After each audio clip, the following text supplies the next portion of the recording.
Hi students, welcome to DS economics channel. आज आम discuss करवा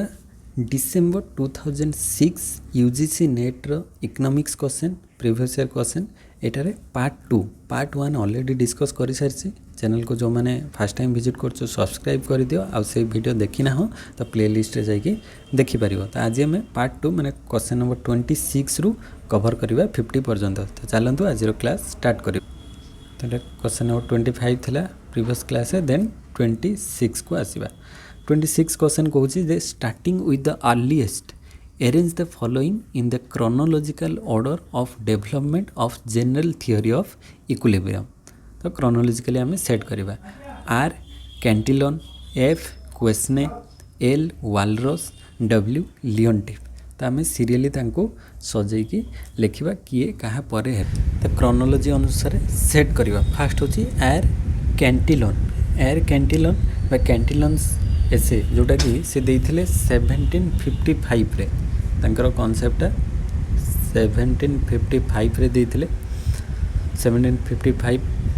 पोस्टुमस concept. Then F Quesnay. F Quesnay's जोटा Quesnay's करो टेबुली इकोनॉमिक करके कॉन्सेप्ट थिला जोटा 1758 रे आसिला tableau economique. Then Walras, Leon Walras करो कॉन्सेप्ट जानिछ। वालरस करो जो जनरल इक्विलिब्रियम मॉडल थिला सेटा जोटा इन एलिमेंट्स डी इकोनॉमिक पॉलिटिक प्योर जोटा थिला 1874 रे आसिला। वालरस करो जो जनरल इक्विलिब्रियम 1874 तारा जनरल इक्विलिब्रियम मॉडल जो थिला। तापरे लियोनटिफ डब्ल्यू लियोनटिफ करो जो इनपुट आउटपुट मॉडलटा थिला सेटा 1930s 40s ए भितर 1930s रु 40s ए टाइम पीरियड भितर तांकर मॉडलटा थिला। तो लियोनटिफ करो इनपुट आउटपुट मॉडल थिला ये सब मॉडल। तो ये तीन जन आमर जनरल माने इकोनॉमिक्स कॉन्सेप्ट सहित रिलेटेड। मतलब फास्ट जो आयर कैंटिलन सेटा 1755 रे से सब अर्लीएस्ट। तापरे एफ क्वेश्चने टेबुल इकोनॉमिक सेटा 1758 रे आसला सेकेंड रे। थर्ड रे वालरस लियोनिल वालरस जोटा 1874 रे जनरल इक्विलिब्रियम कॉन्सेप्ट से देथिले। आउ डब्ल्यू लियोनटिफ करो 1930s 40s रे सेटा इनपुट आउटपुट मॉडल को बेस करके होता। तो ये सीरियली ही अच्छी 1 2 3 4 ये सीरियली रही। तो क्रोनोलॉजी सेट कले से chronology general theory of equilibrium chronology अनुसार ऑप्शन सी हो राइट आंसर 1 2 3 4 ऑप्शन सी रे अच्छी। देन क्वेश्चन नंबर 27 ये भी सही भाया starting with the earliest arrange the following authors in the chronological order of their contribution to welfare economics. तो ये वेलफेयर इकोनॉमिक्स सेटा जनरल इक्विलिब्रियम कथा थिला। एटा वेलफेयर इकोनॉमिक्स रे किए को कॉन्सेप्ट केबे देथिले सेटा हमें सेट कर। सो बेंथम करो जे बेंथम करो कॉन्सेप्टटा सेटा थिला जो बेंथम करो यूटिलिटरिज्म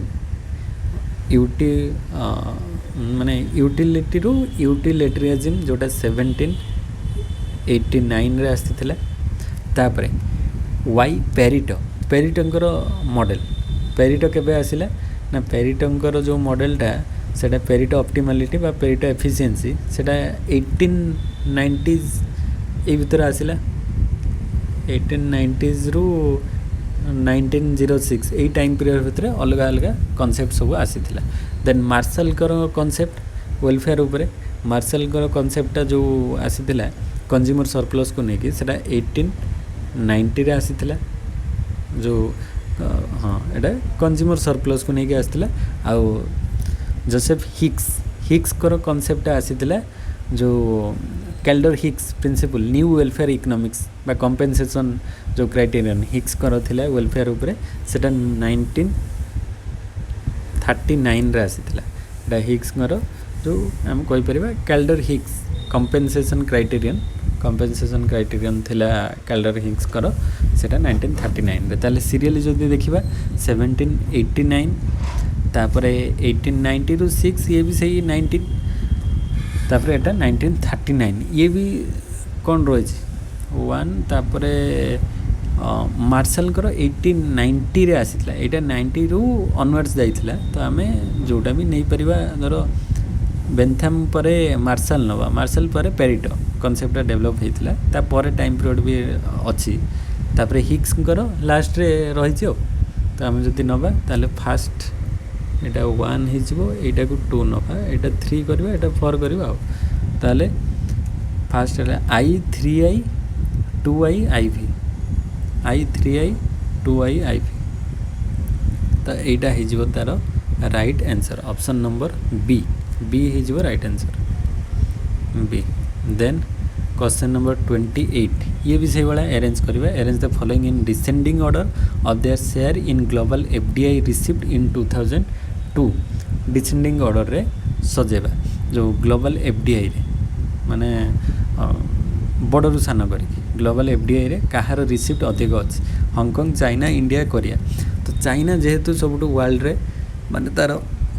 ये अनुसार एरिया अनुसार अधिक अच्छी, आ पॉपुलेशन अनुसार तो 2002 रे तो सी प्रथम ही थिला। एबे सिना इंडिया ही जाइए पॉपुलेशन अनुसार फास्ट, बट 2002 कथा दि जाइए, तो यहाँ चाइना ही प्रथम आसो फास्ट रे।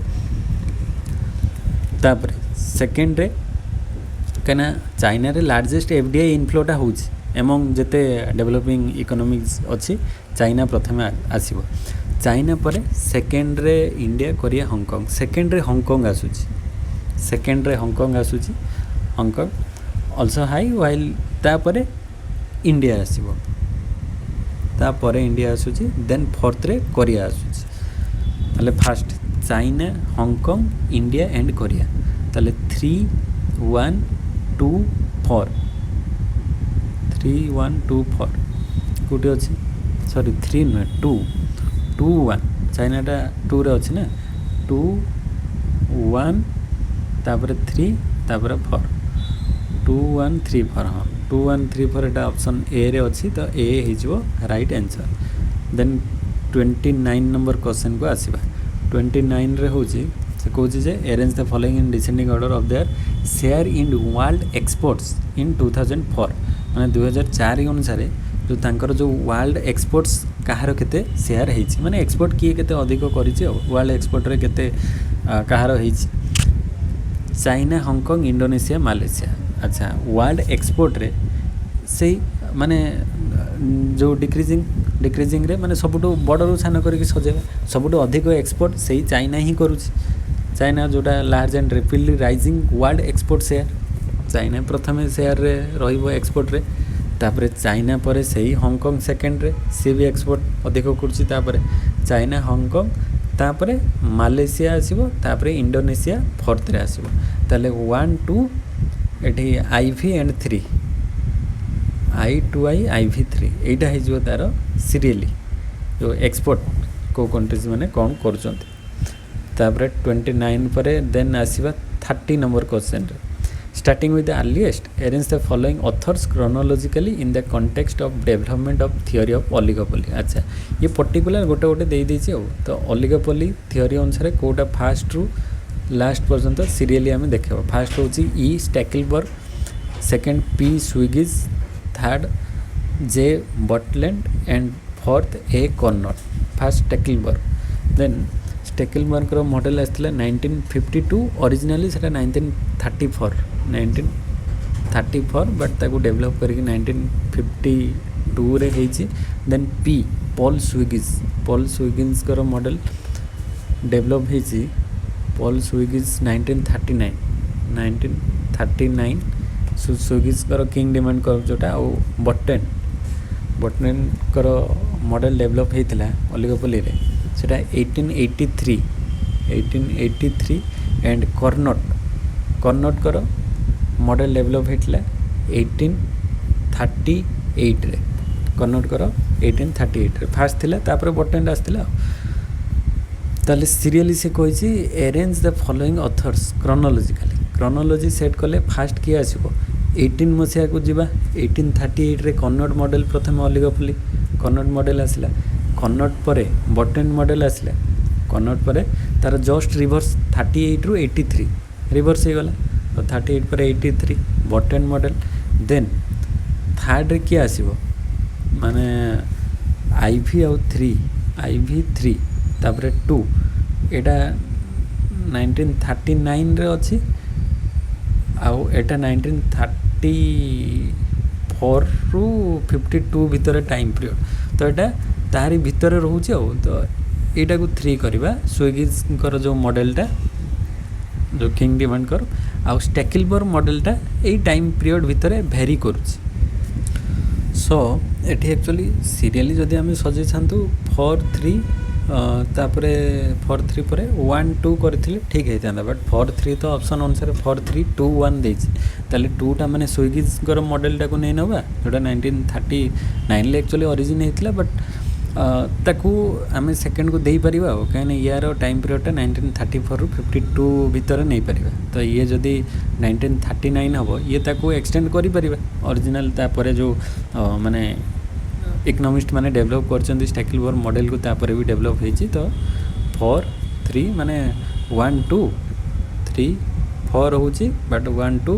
एटा को 3 एटा को 4 भी करि परिबा तो ऑप्शन नंबर बी हे जो तार राइट आंसर आ देन नेक्स्ट क्वेश्चन नंबर 31 को आसीबा arrange the following states in descending order of state wise literacy rate in India 2001 अनुसार डिसेंडिंग ऑर्डर रे सजेबा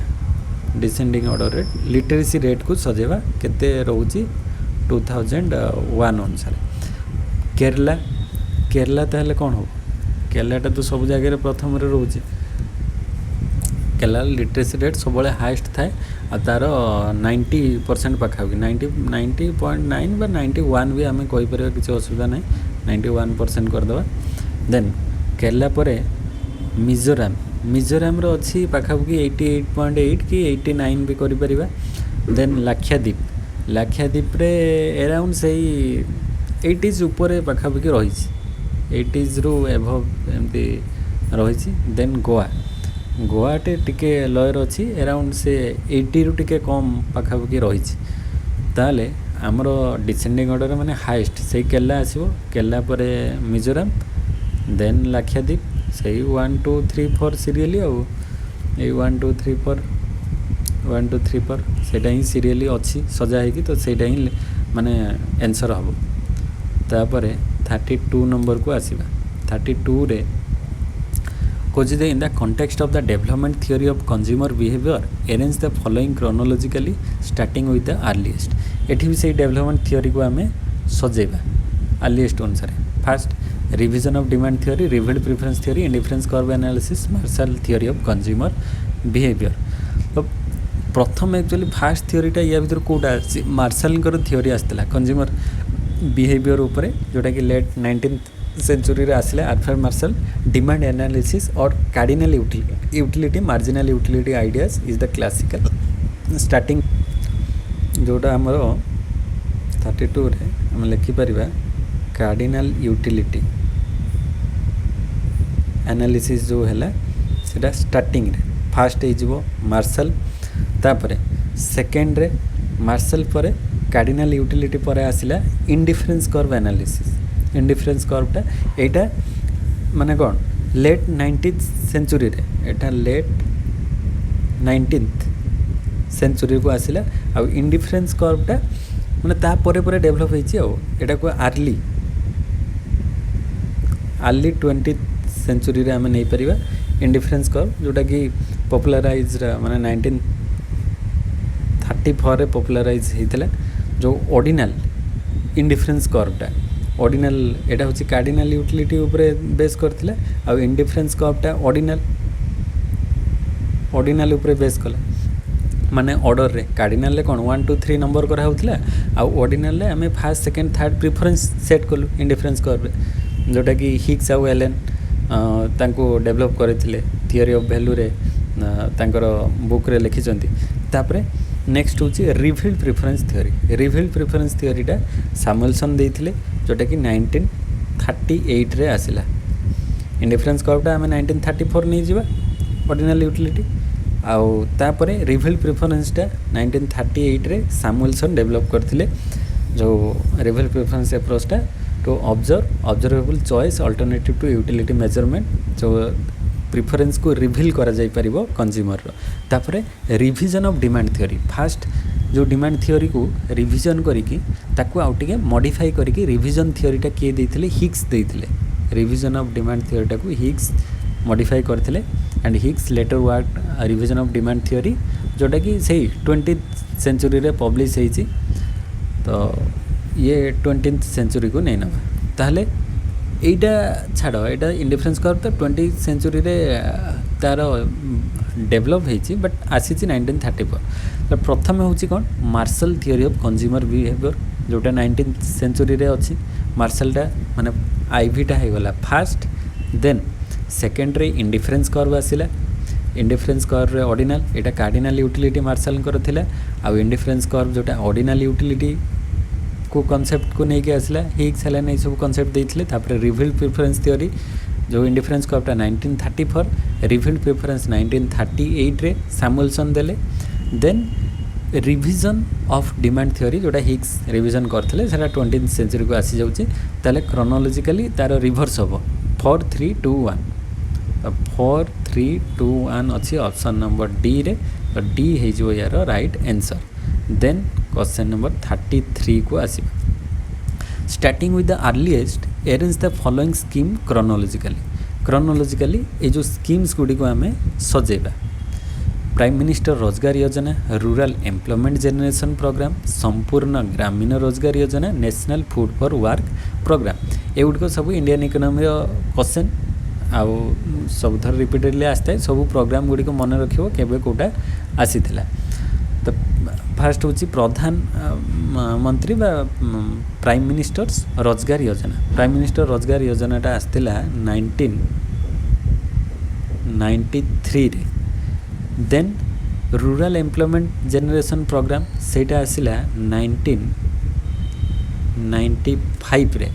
देन संपूर्ण ग्रामीण रोजगार योजना सेटा आसिला 2001 रे then national food for work programme जोटा कि लास्ट रे 2004 रे आसी तो क्रोनोलॉजिकली हम जदि सेट करबा ताले से सीरियल ही रहिबे 1 2 3 4 तो 1 2 3 4 कोटी अछि ऑप्शन नंबर ए रे रहि तो ए हे जिवो राइट आंसर देन 34 नंबर ये भी से मैचिंग वाला क्वेश्चन अछि 34 रे देछि कौन ना J R. Hicks Karl Marx Francis क्विज में and David Ricardo J R. Hicks करो को कांसेप्ट थिला हिग्स देथिले differential rent four measures of हाँ four measures of consumer surplus एटा हिग्स करो कांसेप्ट थिला four measures of consumer surplus बा से जो रिहेबिलिटेशन ऑफ कंज्यूमर सरप्लस कथा देथिले Hicks extensively analysed and rehabilitated the idea of consumer surplus in the mid 20th century literature and he classified measurement issues and proposed proper accounting for welfare changes that is for measures of consumer surplus concept Hicks देथिले तापरे Karl Marx करो कौन concept थिला differential mode of production अच्छा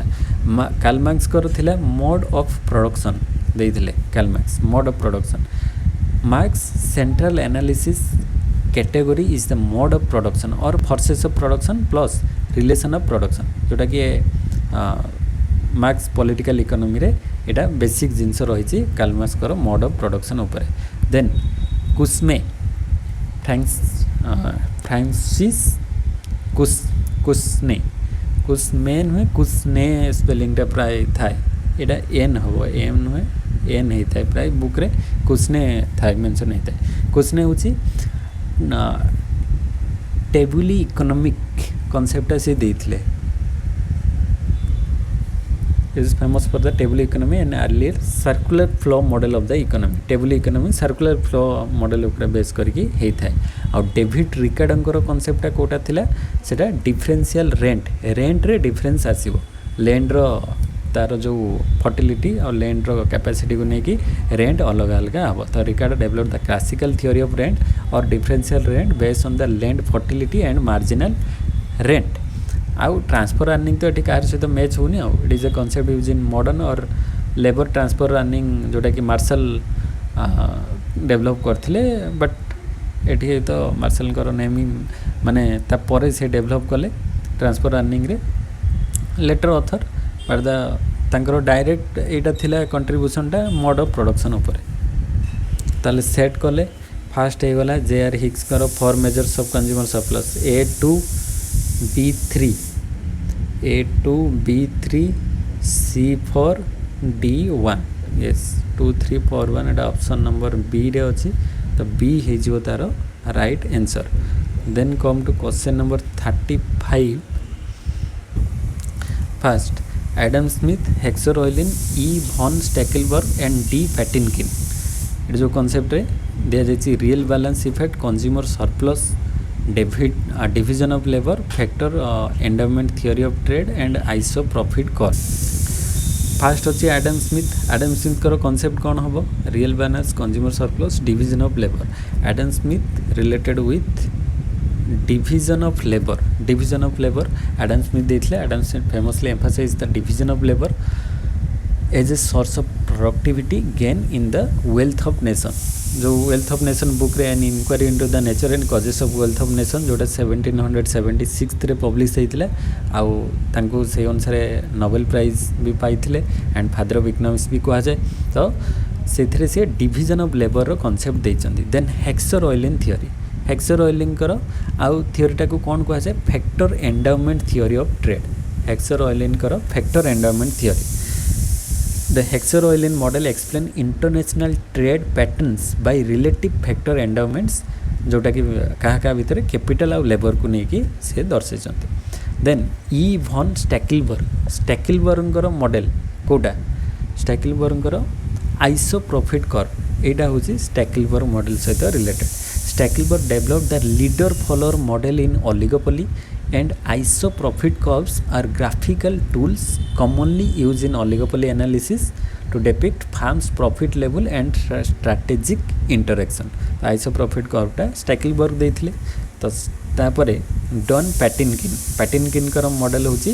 real balance effect Patinkin related with real balance effect. So Patinkin's work in monetary theory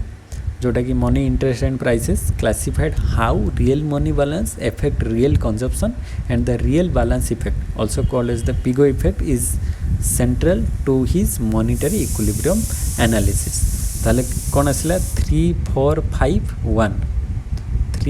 5 1 अच्छी option number D रे तो D है यार right answer. Then question number 36 ये भी सब से मैचिंग वाला सेलिंग कॉस्ट कहाँ सहित related Chamberlin selling cost related with E Chamberlin. Then kinked demand curve related with kinked demand curve जो पॉल स्विगिज तो ना ये ओलिगोपोली मार्केट रे देखा जाए तो किंग डिमांड कर्वटा से ओलिगोपोली नहीं नवा। Then substitution effect income effect is price effect is equal to income plus substitution Hicks कर कॉन्सेप्ट थिला कंपेनसेटिंग क्राइटेरियन जो प्रिंसिपल तापर परफेक्ट नॉलेज कहार को मार्केट रो फीचर्स सेटा होची परफेक्ट कंपटीशन मार्केट रो फीचर गोटे आसुची। ताले सेलिंग कॉस्ट कथा चेम्बरलिन कहितले सेलिंग कॉस्ट कोथरे रहइबो जो मोनोपोलिस्टिक कंपटीशन रे जो मार्केट रे से सिमिलर टाइप रो माने कौन डिफरेंशिएटेड प्रोडक्ट बट सिमिलर धर गोटे आम सॉप कथा कह साबुन डिफरेंट टाइप रो रोचे तो से एडवर्टाइजमेंट सेल्समैनशिप डिस्प्ले सब रहिबो तो से सेलिंग कॉस्टा इनक्लूड हम जोटा कि चेम्बरलिन तांको थियोरी रे कहितले मोनोपोलिस्टिक कंपटीशन आ किंग डिमांड कर्वटा ओलिगोपोली मार्केट रे आम जानिचे किंग एमती डिमांड कर्वटा फास्ट फ्लैटर हम तापर स्टीपर हम कहीं जो किंग कौन शो करे प्राइस रिजिडिटी को शो करता है जोटा स्विगिज देथिले 1939 रे ओलिगोपोली मॉडल। देन आ गोटे थिला जो सब्स्टिट्यूशन इफेक्ट तो कहली हिग्स कर मॉडल अच्छी से सब्स्टिट्यूशन हिग्स और एलेन कर मॉडल सब्स्टिट्यूशन माने price effect is equal income plus substitution आ परफेक्ट नॉलेज तो मार्केट रे रहिबा दरकार परफेक्ट कंपटीशन लो गोटे मेन फीचर्स तो ये ताले राइट आंसर हो गला 3 4 तापरे 1 2 3 4 1 2 अच्छी ऑप्शन नंबर सी रे तो सी हो right answer. Then question number 37 ये भी मैचिंग ताले मैचिंग केते सारा क्वेश्चंस आगु आसुथिला देखुन तो कॉन्सेप्ट जार क्लीयर थी आराम से मैचिंग क्वेश्चन को अटेम्प्ट नहीं कि ठीक करें। तो general theory of employment interest and money general theory कथा किए देते केन्सी कहते तो general theory of employment interest and money concept given by John Maynard Keynes. Then surplus value कथा किए देइथिले ना surplus value related with Karl Marxian theory रे अछि सरप्लस वैल्यू कथा कना surplus value is the Marxian concept central to Das Kapital जो book रे से ये कथा मेंशन करथिले। तापर रिवील्ड प्रिफरेंस थियोरी सेटा सैमुएल्सन देइचंदी रिवील्ड प्रिफरेंस सैमुएल्सन देइचंदी से थियोरी 1938 रे using observe choice of infer preference general equilibrium model सेटा कहार model general equilibrium Walras Leon Walras करो मॉडल जनरल इक्विलिब्रियम मॉडल। ताले फास्ट रे आसिला 2 सेकंड रे आसिला v ताले 2v तापर थर्ड रे 1 and 3 2v 1 and 3 option number B रे रही बी हिजो right answer. Then question number 38 एठी भी सही मैचिंग इन्वर्टेड यू हाइपोथेसिस देइथिले के कुजनेट कर Simon Kuznets inverted U hypothesis Kuznets curve जोटा कहा जाए। Then knife edge problem Harrod Domar model सहित related knife edge problem. Then golden age related with Joan Robinson golden age. Then strong ordering related with आउ किए रहिले Samuelson तो Samuelson is your right answer strong ordering कहना revealed preference रे strong ordering ही रहिबो। तो फास्ट रहिला inverted U hypothesis Simon Kuznets IV first IV. Then second 3 knife edge equilibrium Harrod Domar model तापरे थर्ड गोल्डन एज रे Joan Robinson 1 रे तापरे स्ट्रॉन्ग ऑर्डरिंग होची सैमुएल्सन कर मॉडल ऑप्शन नंबर सी 38 रो सी। देन 39 पब्लिक गुड कहा सहित related public good होची किए देइथिले concept public good concept Musgrave public economics रो आसीची पब्लिक गुडटा मसग्रेव पब्लिक फाइनेंस रे मसग्रेव कर जो प्योर पब्लिक गुड आइडियाटा देइथिले। तापरे इनोवेशन थियोरी देइथिले Schumpeter Joseph Schumpeter innovation theory uncertainty theory of profit uncertainty F H. Night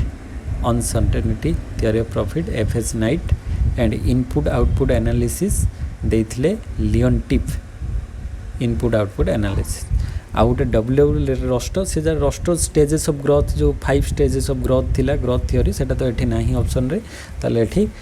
public good रे मसग्रेव भी आसिला फास्ट रो भी सेकेंड रो होची 1 innovation Joseph Schumpeter uncertainty theory of profit जोटा कि आईवी रे अछि एफ नाइट हला तो v1 आईवी तापरे 2 इनपुट आउटपुट एनालिसिस कौन डब्ल्यू लियोन टिप तो v1 4 2 ऑप्शन नंबर बी रे अछि तो B is your right answer. Then come to question number 40 Paul M Romer करो को मॉडल थिला research and development idea based on research and development जोटा कि endogenous technological change research and development सहित related. Then Lucas Robert E J R माने जो Robert Lucas कर मॉडलटा रॉबर्ट ई लुकस गोटा ह्यूमन कैपिटल को लेकिन डेवलप करथिले। देन केनिथ जे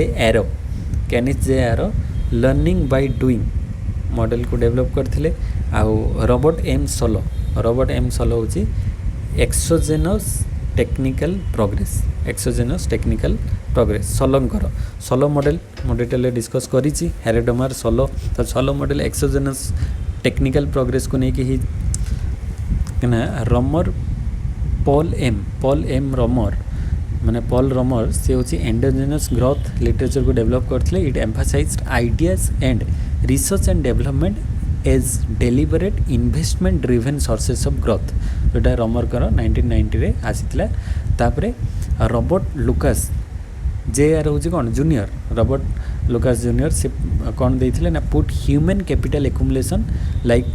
कौन ह्यूमन कैपिटल भीतर आमर education skills at the centre of the growth dynamics जोटा लुकास मॉडल 1988 रे आस्तला। देन केनिथ जे एरो सेटा 1962 रे तांकर मॉडल आस्तिला से formulise the learning by doing externality as a growth mechanism आउ रॉबर्ट सोलोंकर मॉडल रे एटा classic 1956 model treats technical progress as exogenous the Solow residual so external to the models accumulation of mechanism ताले एठी right answer हे जिवो first row 2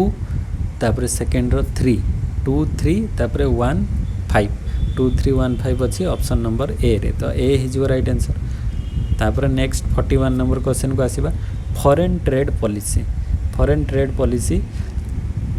सेटा को प्रकार पॉलिसी हम एक्जिम पॉलिसी माने export import policy foreign trade माने कौन एक्सपोर्ट इंपोर्ट हम एक्जिम माने कौन export import policy it is the formal statement of a country's trade policy it lays down rules on export incentives licensing ये सब रहिबो so EXIM policy is the standard level of a country's foreign trade policy then come to industrial policy related with FEMA industrial policy होची FEMA माने foreign exchange management act so industrial policy deals with rules affecting industry structure investment and technology in practice expect of industrial policy जमती कि हमरो FDI external borrowing imports of capital goods licensing of multinational operations are governed by foreign exchange foreign investment rules and FEMA means foreign exchange management act it regulate foreign exchange transactions and foreign capital flows that crucially affect industrial operations and policy implementation. So in many applied questions, so industrial policy linked with the foreign exchange regulation because materially affect industrial development. आगुरी थिले foreign exchange regulation act माने फेरा FERA रु FEMA हैला तापर change है then agricultural policy minimum support price जोटा रहिबो agricultural policy रे MSP जोटा कहा जाए MSP मिनिमम सपोर्ट प्राइस सर्वनिम्न निर्धारित मूल्य सब सरकार आमर स्थिर करती जे धान क्विंटाल पिछा एतिक रहिबो कि गहम क्विंटाल पिछा एतिक रहिबो तो सर्वनिम्न निर्धारित मूल्य बा minimum support price government fix करछन तो एटा एग्रीकल्चरल पॉलिसी अंडर रे गोटे आसुची MSP are a primary instrument of agricultural policy guaranteed price announced to protect farmers incomes and influence cropping decision then come to fiscal policy रे हमरो balance budget आसीबो fiscal माने government policy balance unbalance different type रो budget अछि so fiscal policy concerns government revenue and expenditure an important fiscal objective often discussed in maintaining a balanced budget or targeted fiscal deficits of balance budget is a fiscal policy concern ताले हमरो first foreign trade policy रे Exim policy 1 रो V no B रो IV तापरे 1 तापरे 2 VIV अच्छे option number B रे तो B हे जबो right answer then question number 42 को आसीबा कन्नट मॉडल ऑफ डुओपोली 42 रे कन्नट मॉडल ऑफ डुओपोली अछि Carnot model of duopoly related with hypothetical limited suboptimal solution. Yes, Carnot model of duopoly related with suboptimal solution. Suboptimal solution होची Carnot equilibrium. Here farms choose quantities simultaneously. Carnot रे quantities simultaneously choose करिवो. It leads to output and price that are neither the competitive social optimum nor the monopoly optimum. It is typically Pareto inferior to perfect competition that is called as social suboptimal ताको कहा जाए तो Carnot model of duopoly social optimal suboptimal solution then Pareto optimality related with limited application Pareto optimality टा limited application हो कहीं कि ना the Pareto criterion identifies efficiency but it is limited in application. It says nothing about distributional equity and often leaves many allocations Pareto optimal. So it is weak as a policy guide. So hence its practical use for policy is limited unless supplemented by distributional criteria. तो Pareto optimality टा limited application तार अछि तापर new welfare school एटा होछि hypothetical compensation new welfare school related with hypothetical compensation the new welfare economics Hicks Calder line of thought introduced the compensation test or Calder and Hicks that is hypothetical compensation ideas to judge whether a reallocation increases social welfare even if compensation is not actually paid. So hypothetical compensation is the characteristics test to the new welfare school. Then बेन्स model माने JS Ben जो model थिला सेटा कहा सहित related सेटा होची limited price सहित रिलेटेड एई गोटे ही माने नॉन थियोरी थिला नले अदर गुडी को टिके अदर कॉन्सेप्ट अच्छी माने economics deep concept but J S Bain टा लिमिट प्राइस सहित रिलेटेड सेटा डायरेक्ट अच्छी. So Bain industrial organisation work emphasise barriers to entry and limit pricing means the incumbent set prices low enough to deter entry, a core idea of Bain's analysis of monopoly or oligopoly and entry barriers. माने एटा entry barriers रहिबो limit price के एमती set करिवे जे other farm सेतरे entry करि परिवे नाही सेति कम price से माने सेलिंग करि परिवे नाही. तो सीरियली क्रोनोलॉजी ताले कोन रहला फास्ट रहि गला आईवी तापर सेकंड रहला 3 आईवी 3 तापर 1 देन आसीबो 2 तो आईवी 3 1 2 ऑप्शन नंबर बी रे अच्छी बी हो राइट आंसर. देन अच्छा एठी देला जो एसेसन एंड रीजनिंग वाला क्वेश्चन फर्स्ट रे तो दीटा एक ट्रू थाए आ करेक्ट एक्सप्लेनेशन सेकंड रे दीटा true but not correct explanation third रे फर्स्ट ट्रू सेकंड फॉल्स नले फर्स्ट फॉल्स सेकंड ट्रू एबला एबीसीडी चारटा ऑप्शन तो थाए नॉर्मल सब जगह रे सेम ही ऑप्शन थाए. आमे एबे क्वेश्चन को आसीबा 43 ठू नै कि लास्ट पर्यंत क्वेश्चन टा 43 क्वेश्चन कहूची जे assertion and reason based question अच्छी price elasticity on a downward sloping demand curve varies from point to point. Price elasticity on a downward sloping demand curve varies from point to point. Yes एटा true रहिबो कहिना हमर जो price elasticity सबु point रे कोन same आसीबो कि अलगा अलगा हो एठी 1 हबो एठी धरो greater than 1 infinite less than 1 0 अलगा अलगा सब आसीबो. तो price elasticity on a downward sloping demand curve varies from point to point कहिना प्राइस इलास्टिसिटी मेजर हुए कोन जे elasticity price elasticity is equal to p by q into del q by del p. So elasticity depends on both the slopes माने del q by del p and price quantity ratio माने p by q तेणु करी सेटा change आसीबो सेटा ठीक अछि. Then the elasticity doesn't depend upon the slope of the demand curve. Elasticity तार slope उपरे डिमांड कर्व स्लोप उपरे डिपेंड करे नाही कहिछ करे नाही होबन एक्चुअली सेटा डिपेंड करिवो ना स्लोप उपरे. तो स्लोप उपरे माने डिपेंड न कले केमती हो कहना इलास्टिसिटी आमे जानि छे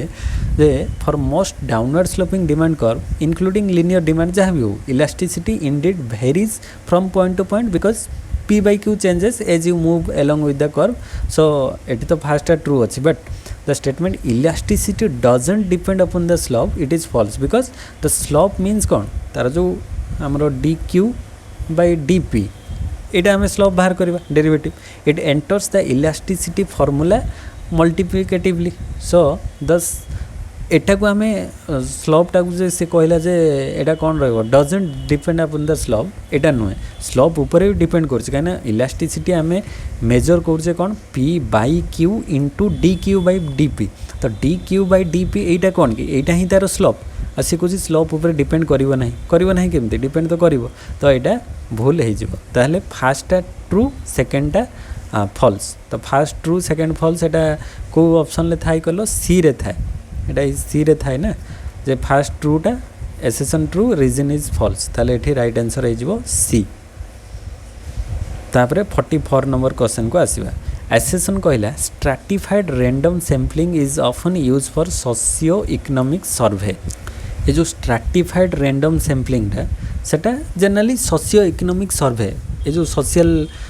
जो टॉपिक रहिला इकोनॉमिक माने सोशियो इकोनॉमिक सर्वे को नहीं कि बेस करके होता है माने जो आर्ट्स रे जो सब्जेक्ट गुडी को रहिला से सब रे जनरली हमरो स्ट्रैटिफाइड रैंडम सैम्पलिंग को यूज करा होता है. एटा ठीक अछि काहे ना स्ट्रैटिफाइड सैम्पलिंग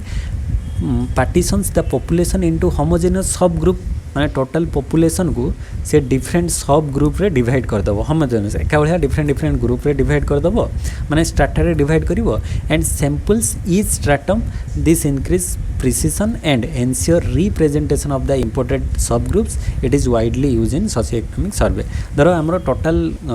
जो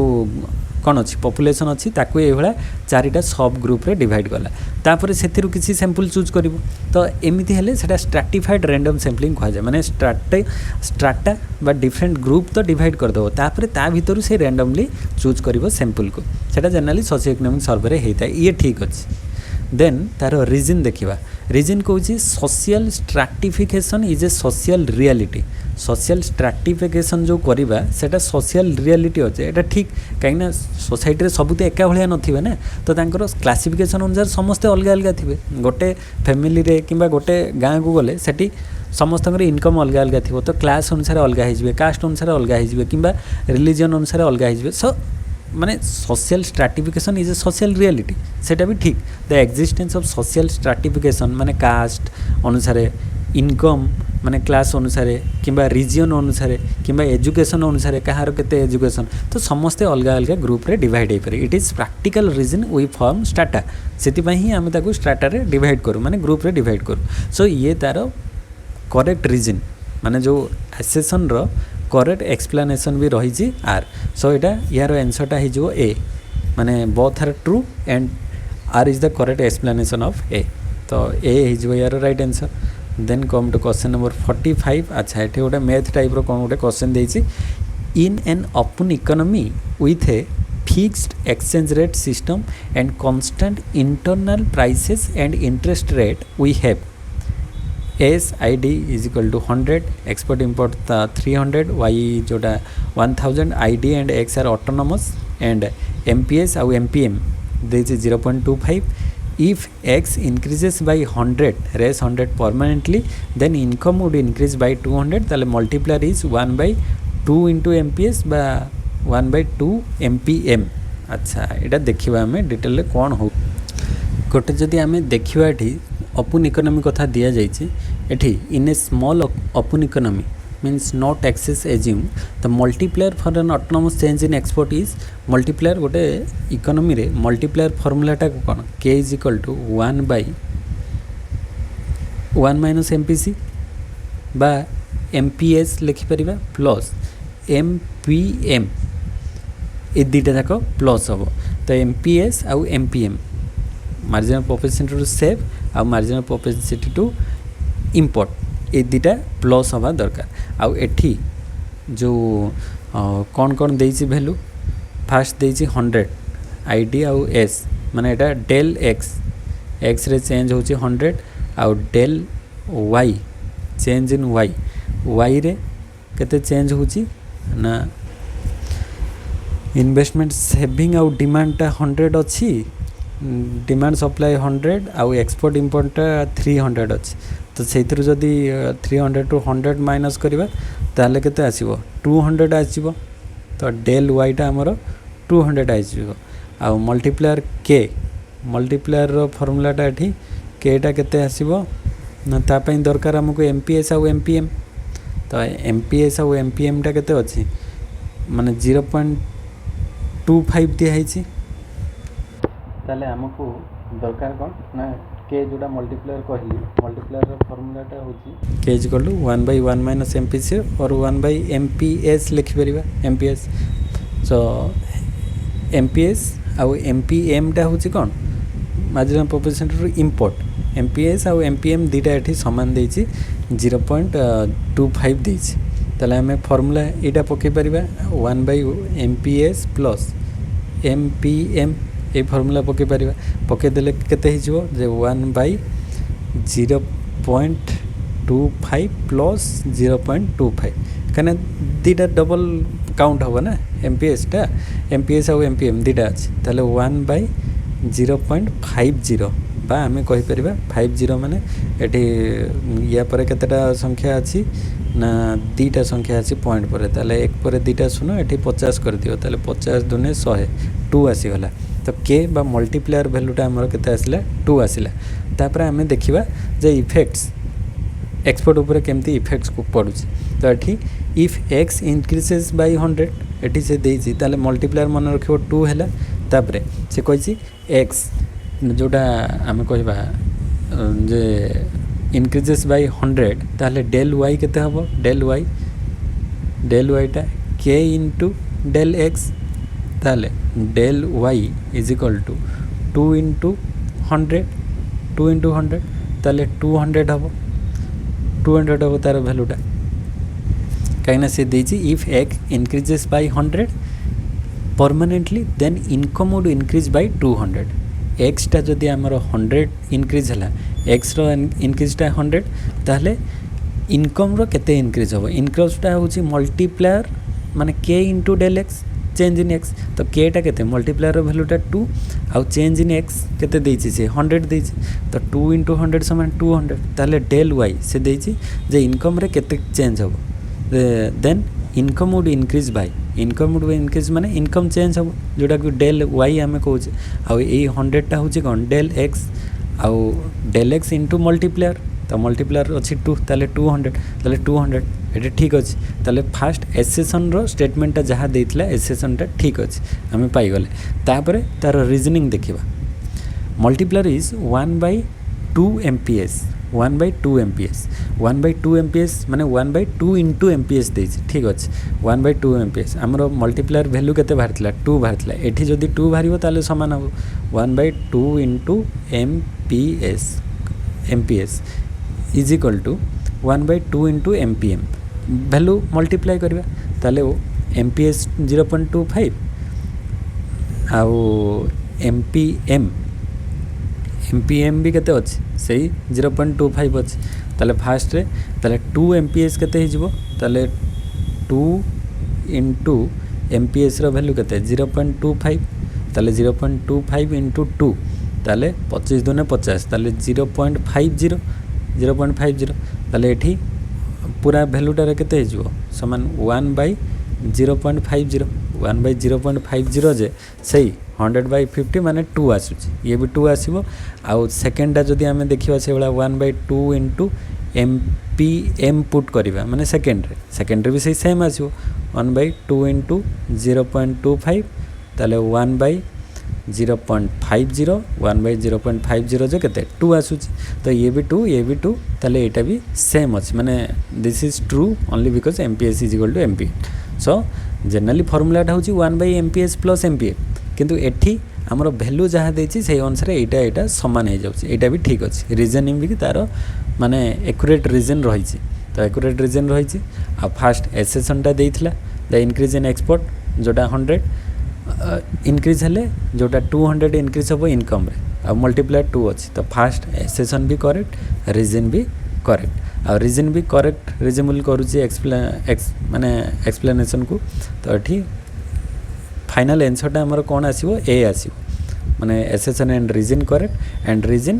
करेक्टली डिस्क्राइब द एसेसन तो ए हिजो यार right answer then 46 number question को आसीबा as per the recent Indian experience a fall in the rate of employment generation is associated with a fall in the rate of economic growth and reason कहला working of the Okun's law yes Okun's law कौन हुए ना Okun's law captures the empirical negative relation between unemployment changes and the output growth unemployment changes और output growth भीतर से negative relation दर्शाए so when output growth slows employment or employment creation tends to fall and unemployment tends to rise जोटा unemployment बढ़िबो so India's recent episodes of lower growth have indeed been associated with the weaker employment generation और जोटा को कहा जाए jobless growth the debate aside this A is the correct empirical statement माने as per the recent Indian experience a fall in the rate of employment generation is associated with a fall in the rate of economic growth ठीक अच्छे कहीं employment generation हो पार ना जहाँद्वारा कि economic growth रे भी fall हो कहीं जॉबलेस ग्रोथ क्रिएट करुच्ची सो यहीटा करेक्ट अच्छी आउ यहाँ कहाँपाई हूँ ना अकुन्स लॉ जो अकुन्स देते लॉ सेटा ही तार करेक्ट रीजन हूँ थियोरेटिकल और एम्पिरिकल मेकानिज्म रोचे अकुन्स लॉ तो से यहाँ तार परफेक्ट रीजन भी हो करेक्ट एक्सप्लेनेशन भी यहाँ अटे तो यार भी आंसर ए आसो तापर then come to question number 47 assertion कहला when the IS curve is not vertical IS कर्वटा से कहला वर्टिकल है नथिबो एमती वर्टिकल है नथिबो monetary policy can not change the level of aggregate demand तापरे रीजन कहला monetary policy depends on the existence of some interest sensitive spending for its success. अच्छा फास्ट कहला जे आमे देखिबा एटा when IAS curve is not vertical vertical न होई कि से आउ अदर डाउनवर्ड हे पारे हॉरिजॉन्टल हे पारे जहाँ भी हे पारे। So monetary policy can not change the level of aggregate demand. Monetary policy aggregate demand को चेंज करि परिबो नाही। एटा वर्टिकल न हेले चेंज करि परिबो नाही सेमति किछि माने नाही चेंज हेई पारे एथरे किछि वैलिड रीजन नाही काहे ना if the IAS curve is not vertical means it is interest sensitive and investment or other components respond to interest, then monetary policy can change aggregate demand through changes in the interest rate। तो monetary policy तो interest rate अनुसार aggregate demand को change करि परिबो माने monetary policy shift in LM change interest and change interest means change income। so the assertion monetary policy cannot change the aggregate demand when IS is not vertical एटा कोन हे जिवो ना एटा false हे जिवो एटा तार अपोजिटा true हम एठी से तार अपोजिट कथाटा देछि तेणुकर एटा false हम। आ रीजनटा देखिबा द रीजन जे monetary policy depends on the existence of some interest sensitive spending of its success. हाँ एटा ठीक अछि काहे ना monetary policy works only if some spending like investment और consumption is sensitive to interest rate. So एटा true अछि ताले एटा A false R true R true ताले सेटा केवल डी ऑप्शन ले थाए फार्स्टा फॉल्स सेकेंडा ट्रू डी तो ये 47 राइट आंसर डी हो तापरे 48 नंबर क्वेश्चन को आसीबा assertion according to Kaldor steady state equilibrium would always exist. से कहले कैल्डर अनुसार स्टेडी स्टेट इक्विलिब्रियम सब बेले रहिबो and wage price flexibility would ensure that saving passively respond to predetermined investment via change in distribution. Yes एटा भी ठीक अच्छे कहीं Kaldor argued that distributional changes जो रही माने wage price wage profit share जो एडजस्टमेंट हम it can make savings responsive to the level of investment with that mechanism saving can adjust to match investment and a steady state growth path can be attained, that is the economy is not condemned to Herod's knife edge instability। तो एटा ठीक अच्छी तापर reason कौन देला ना this is the statement of A steady state exist given Kaldor argument is accepted and the reasoning is wage price or distributional adjustment makes saving respond to a investment is the core of his stabilizing argument। so ये दुटा जाक true अटे तो यार correct explanation यहाँ अटे तो A हो यार right answer. Then question number 49 assertion in a linear programming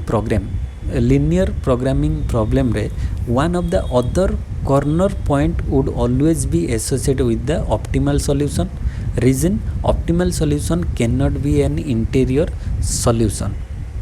yes ठीक अच्छे फास्ट एसेसन ले देला for a linear programming problem one of the other corner point would always be associated with the optimal solution. For a linear objective and a convex polygonal feasible region the fundamental theorem of the linear programming says that if an optimum exists it is attained as the extreme point or corner of the feasible region or along with the edge joining to the corner point। so eta ठीक अच्छे then reason कौन कहूँ ना optimal solution cannot be an interior solution। yes a linear objective function cannot have a unique interior or maximum minimum unless the objective is constant over the feasible set or degenerate special case। thus in the normal case the optimal solution is at a corner। so it is a reason अच्छी reason states that interior solutions are not the typical outcome and reason explains the assertion। तो ये यार भी right answer A हो। Then question number 50 assertion कहला Cobb Douglas production function Y T is equal to A T K T to the power alpha L T to the power 1 minus alpha admit the both Hicks and Harrod neutrality it is a homogeneous of degree 1। दुटा question से कही तो दुटा statement को देखी first आर तो Cobb Douglas production function एटार बोथ हिग्स आउ हेरोड न्यूट्रलिटी को चेक कर ठीक अच्छे कहीं A Cobb Douglas with constant returns means alpha plus 1 minus alpha is equal to 1 it is homogeneous of degree 1 or constant return to scale। so the multiplicative TFP TFP जोटा कह जाउची तो माने total factor productive term, that is A is Higgs neutral. It scales the whole production function because the specific multiplicative separatively and constant returns, and this A can be reinterpreted algebraically as labor augmenting or higher neutral or capital augmenting by a suitable redefinition, and ताको आमे सेमती अलगा करके भी लिखि परिबा. So that flexibility is essential due to the Cobb Douglas production form and it is homogeneity. So it जो homogeneous of degree 1 Cobb Douglas production function जो आमर जनरल कॉफ डगलास प्रोडक्शन फंक्शनटा CD production function AL alpha into K to the power beta बा AL alpha into K to the power 1 minus alpha एमती भी लिखा जाए. तो यहाँ होमोजेनियस ऑफ डिग्री 1 सेटा होता है तार वैल्यू. तो ये दीटा जाक करेक्ट अटे. तो ये तार करेक्ट एक्सप्लेनेशन भी अच्छी. तो यार राइट आंसरटा कौन हो ए ही हो यार राइट आंसर माने करेक्ट एक्सप्लेनेशन. सो ये भाव में आज आम टोटाल 50% क्वेश्चन डिस्कस कर. तो आशा करें आज वीडियो समस्त को भल लगी. वीडियो केमती कौन लगुच कमेंट सेक्शन में कमेंट कर. जदि किसी डाउट भी रोचे कमेंट कर मुझे चेक करदेवी कौन जदि डाउट थी. देन एटा 2006 रो कंप्लीट हो गला. देन 2007 लो सीरीज जून आउ डिसेंबर नेक्स्ट क्लास रे नहीं आसबि. तो चैनल को जो मैंने फर्स्ट टाइम विजिट कर सब्सक्राइब कर दियो. तो नेक्स्ट क्लास रे देखा हवा से समस्त को थैंक यू. जय जगन्नाथ.